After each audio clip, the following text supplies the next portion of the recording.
प्यारे दोस्तों नमस्ते। आइए हम सुनते हैं धर्मराज जी की अमृत कहानी। कहानी अच्छी लगे तो कमेंट बॉक्स में कमेंट करके जरूर बताना। प्राचीन समय की बात है। एक ब्राह्मण अपनी पत्नी और अपनी बेटी सुहानी के साथ रहता था। ब्राह्मणी धर्मराज जी की परम भगत थी।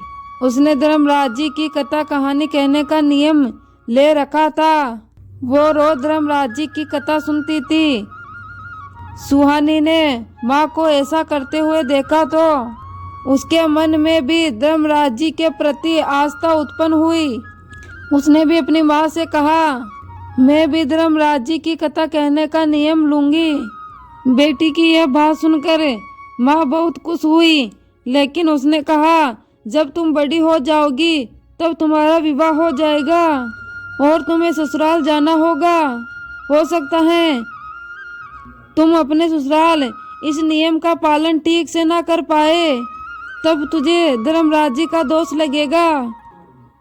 पर सुहानी अपनी जिद पर अड़ी रही और ब्राह्मणी को उसकी जिद के आगे झुकना पड़ा। उसने अपनी बेटी को धर्मराज जी की कथा कहने सुनने का नियम दिलवाया। ऐसे ही दिन बीतने लगे। सुहानी बड़ी हुई। योग्य वर देखकर माता पिता ने उसका विवाह कर दिया। वो विदा होकर ससुराल आ गई। ससुराल में सास, जेठानी, देवरानी, ननद सब थी। सुहानी ने अपने ससुराल में कुछ महीने तो ठीक से निकाल दिए। धर्मराज जी की कथा कहानी नियम से करती रही, लेकिन एक दिन देवरानी जेठानी से सुहानी की झटपट हो गई और वो लोग उससे नाराज हो गए और धर्मराज जी की कहानी सुनने से इनकार कर दिया। उन्होंने कहा, तुम तो सारा दिन धर्मराज जी की कथा कहानी कहती रहती हो, घर का काम भी नहीं करती। हम लोगों को घर का सारा काम करना पड़ता है। अगले दिन सुहानी नहा धोकर आई और वो सबसे कहती रही, मेरी कहानी सुन लो।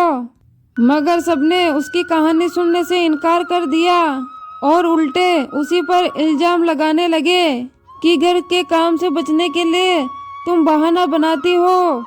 उन्होंने उसे घर का काम करने के लिए कहा। लाचार सुहानी घर के काम में हाथ बटाने लगी।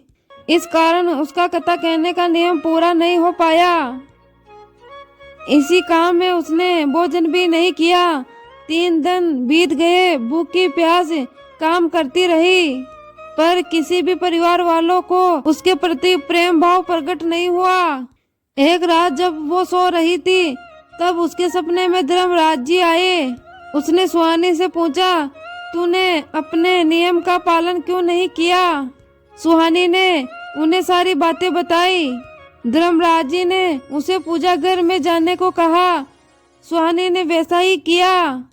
पूजा घर ज्यादातर बंद ही रहता था, क्योंकि ससुराल में किसी को पूजा पाठ में रोचक नहीं था। सुहानी ने जब पूजा घर खोला तो वे हैरान हो गई। उसने देखा पीपल, पतवारी, माँ गंगा, माँ यमुना, तुलसी माता और स्वर्ग की सभी देवी देवता वहाँ विराजमान थे। अब सुहानी की प्रसन्नता का ठिकाना नहीं था। उसने सारे देवी देवताओं की पूजा की और फिर नित्य नियम से धर्मराज जी की कथा कही। उसने खुशी खुशी फिर पूजा घर का दरवाजा बंद किया और फिर रसोई में आई। उसने अपने खाने के लिए खाना परोसा तो बर्तनों की आवाज सुनकर देवरानी जेठानियां रसोई में आई तो उन्होंने सुहानी को भोजन करते हुए देखा। वो क्रोध से बोली, तुम्हारे नियम का क्या हुआ? भूख सहन नहीं हुई, जो कथा कहे बिना ही खाना खाने बैठ गई। अब तुम्हारा प्रण कहाँ गया? सुहानी ने सरल मन से जवाब दिया, मैंने मेरी कथा का नियम पूरा कर लिया है, उसके बाद ही मैं भोजन कर रही हूँ।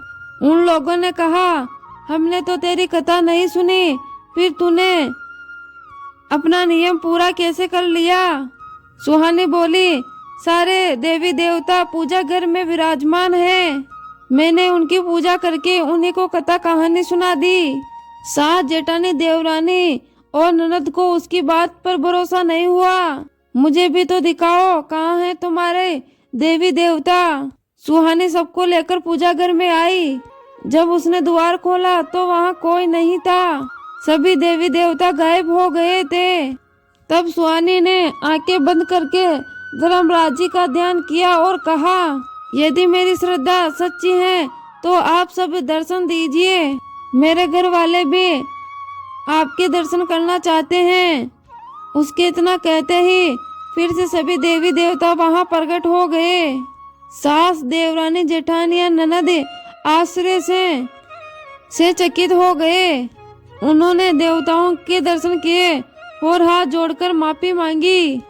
अब सबको धर्मराज जी का चमत्कार का पता लग गया था। सभी धर्मराज जी की कथा कहानी कहने लगे और इसके फलस्वरूप उनका घर सुख समृद्धि से भर गया और मृत्यु के बाद सभी लोग स्वर्गलोक गए। प्यारे दोस्तों, आपको ये कहानी कैसी लगी? कहानी अच्छी लगी हो तो लाइक, शेयर, कमेंट और अपने YouTube चैनल को सब्सक्राइब कर देना। धन्यवाद।